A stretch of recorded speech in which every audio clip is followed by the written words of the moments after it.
قربانی کے واجب ہونے کی شرطیں کتنی ہیں؟ نمبر 1، قربانی اس پر واجب ہوگی جو مسلمان ہو۔ دلیل لِأَنَّهَا قُرْبَةٌ وَالْكَافِرُ لَيْسَ مِنْ أَهْلِ الْقُرْبِ بدأ الثناء، قربانی عبادت ہے اور کافر عبادات کا حل نہیں اور مکلف نہیں ہے۔ نمبر 2، آزاد ہو، کیوں؟ لِأَنَّ الْعَبْدَ لَا يَمْلِكُ الْبَحْرُ الرَّائِقُ، غلام کسی چیز کا مالک ہی نہیں ہے، قربانی واجب کیسی ہوگی؟ نمبر 3، یہ آدمی صاحب نصاب ہو۔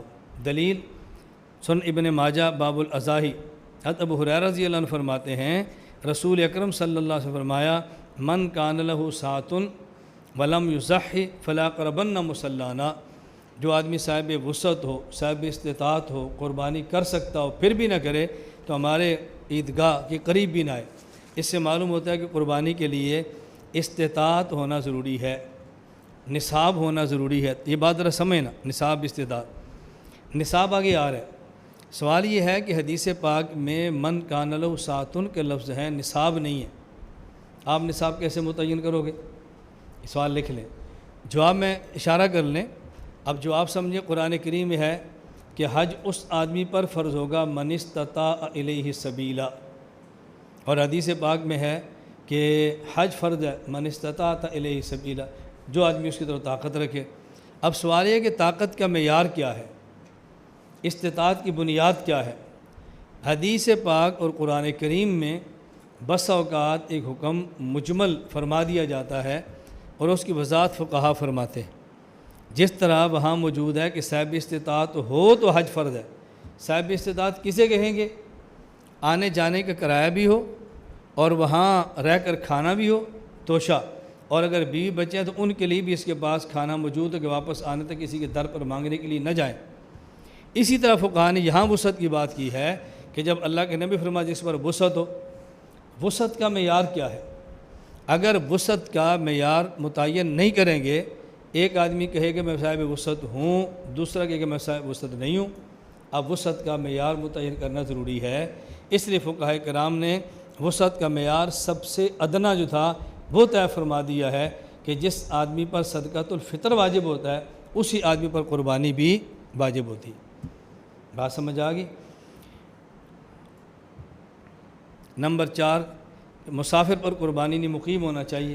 حضرت علی رضی اللہ عنہ فرماتے ہیں لیس علی المسافر اضحیۃ المحلی بالآثار ابن حزم، کہ مسافر پر قربانی نہیں بلکہ مقیم پر قربانی ہے۔ مقیم پر مسافر قربانی کرنا چاہے تو کر سکتا ہے، لیکن قربانی اس پر واجب نہیں ہے۔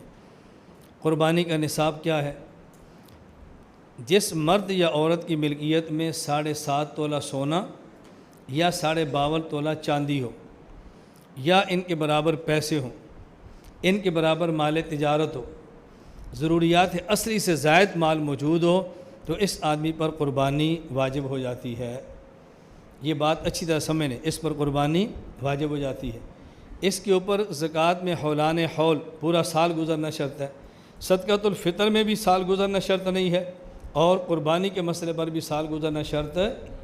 اس دن اتنے پیسے موجود ہوں تو اس پر قربانی واجب ہو جائے گی۔ ان دنوں میں ایک مسئلہ بین الاقوامی سطح پر بڑے بڑے دارالافتاء کے مفتیان میں زیر بحث ہے۔ وہ زیر بحث کیا ہے کہ قربانی میں نصاب سونے کو بنائیں یا قربانی میں نصاب چاندی کو بنائیں۔ جس طرح زکوٰۃ میں قربانی کی بنیاد چاندی ہے، 7.5 تولہ سونا ہو یا 52.5 تولہ چاندی ہو، یا کو چھوڑیں۔ اب اگر کسی آدمی کے پاس پیسے ہوں اور 52.5 تولہ چاندی کے برابر ہوں تو سونے کے انتظار تو نہیں کرتے نا، تو زکوٰۃ میں بنیاد سونا بنے گا یا چاندی بنے گا؟ بنیاد چاندی ہے، کیونکہ چاندی کے پیسے تھوڑے ہیں، تھوڑے پیسوں پر زکوٰۃ ہوتی ہے۔ قربانی میں بنیاد کیا ہے؟ اس وقت ہمارے بہت سارے ملک کے دارالافتاؤں کی رائے یہ ہے کہ قربانی میں بنیاد سونے کو بنائیں، چاندی کو نہ بنائیں۔ سونے کو بنائیں، چاندی کو کیوں؟ زکوٰۃ کے اندر بنیاد یہ تھی کہ یہ اغنیاء سے لیں اور فقراء کو دیں، تو وہاں بنیاد فقیر ہے، اور یہاں قربانی میں بنیاد فقیر نہیں ہے۔ قربانی کی بنیاد عراق الدم، خون بہانا ہے۔ اگر کوئی شخص قربانی کرے اور قربانی کی جانور میں سے ایک لقمہ گوشت کا بھی کسی فقیر کو نہ دے تو قربانی کے ثواب کے اندر ایک رتی برابر بھی کمی نہیں آئے گی۔ بات سمجھ آ رہی؟ تو قربانی کا مقصد فقراء کو گوشت دینا ہے یا اللہ کے راستے میں جانور ذبح کرنا ہے؟ اور زکوٰۃ کا مقصد فقیر کو دینا ہے۔ تو وہاں فقیر کی رعایت کریں اور نصاب کی بنیاد رکھیں 52.5 تولہ چاندی۔ کیوں؟ اگر 7.5 تولہ سونا رکھیں گے تو 7.5 تولہ سونا کے برابر پیسے لوگوں کے پاس کم ہوں گے، بہت کم ہیں جن 7.5 تولہ ہوں گے، تو فقیروں کو پیسے کم ملیں گے۔ اور جب 52.5 تولہ رکھیں گے تو فقیروں کو پیسے زیادہ ملیں گے، زیادہ لوگوں پر زکوٰۃ فرض ہو جائے گی نا۔ اور یہاں عراقت و دم بنیاد ہے، فقیر کو کھلانا مقصود ہی بنیاد ہی نہیں ہے۔ تو اب بنیاد یہاں 7.5 تولہ رکھیں، 52.5 تولہ نہ رکھیں۔ ایک آدمی کے پاس 52.5 تولہ کے چاندی کے پیسے موجود ہیں، ان دنوں میں کتنے بنتے ہیں؟ تقریباً 32,000۔ اب 32,000 موجود ہے اور قربانی اس پہ فرض ہو جاتی ہے، اور قربانی کا حصہ ہے 10,000، اور اس سے مقصود فقیر کو کھلانا بھی نہیں، مقصد صرف ذبح کرنا ہے۔ بات سمجھ آ رہی؟ تو 32,000 بندے پر حرج ہوگا نا۔ اب بنیاد کس کو بنائیں؟ 7.5 تولہ سونا، اور 7.5 تولہ سونے کا کتنے کا اس دور میں؟ تقریباً 50-55 ہزار کا بنتا ہے۔ آپ اس کو 3.25 لاکھ کر لیں نا، 3.5۔ اب دیکھو بالفرض میں کہ 3.5 کچھ اوپر نیچے کر لیں، 52.5 تولہ چاندی بنے گی 32,000 کی، اور 7.5 تولہ سونا بنے گا 3.5 لاکھ، 3.5 کر لیں۔ اب اگر زکوٰۃ کی بنیاد بنائیں 3.5 لاکھ ہوگا تو زکوٰۃ فرض ہوگی، تو زکوٰۃ کم لوگوں پر فرض ہوگی نا، تو فقیر کا نقصان ہو جائے گا۔ اور بات سمجھ آ رہی ہے؟ اگر بنیاد بنا رہے 32,000، اب زکوٰۃ زیادہ فرض ہوگی اور غریبوں کا فائدہ زیادہ ہوگا۔ اور قربانی میں اگر بنیاد بناتے ہیں 3.5 لاکھ تو کم لوگوں پر قربانی فرض ہوگی، اور 32,000 بنیاد بنائے پھر قربانی زیادہ پر فرض ہوگی۔ اچھا، قربانی میں مقصود فقیر کو کھلانا ہے یا خون بہانا ہے؟ اب بنیاد زیادہ پیسہ رکھ لو تاکہ امت حرج سے بچ جائے، اور وہاں بنیاد چاندی رکھ لو تاکہ فقیر کا زیادہ نفع ہو۔ اس لیے اس وقت دارالفتاؤں میں زیر بات چل رہی ہے کہ دونوں میں بنیاد کیا رکھیں۔ بات سمجھ آ گئی؟ عام طور پہ تو مسئلہ وہی بتاتا ہے جو میں نے پہلے سمجھا دیا ہے، لیکن یہ دوسرا مسئلہ ذہن میں رکھ لیں، اگر آپ کے سامنے کوئی فتویٰ آ جائے، کوئی دارالفتاء ہے، تو آپ کو یہ شبہ نہ رہے کہ جی تخصص فی الافتاء کرتے تو اچھا تھا۔ اب دیکھو نا، یہ مسئلہ تو یہاں پر ہے ہی نہیں اور مفتیوں کو پتہ ہے، اس لیے ہم نے آپ کو وہ مسئلہ بھی بتا دیا ہے تاکہ آپ کے ذہن میں رہے۔ اور جس طرح میں پوری وضاحت آپ سے کر رہا ہوں نا، یہ آپ کے ساتھ پڑھنے والے تخصص فی الافتاء والے شاید اتنی وضاحت نہ کر سکے جو میں سمجھا رہا ہوں۔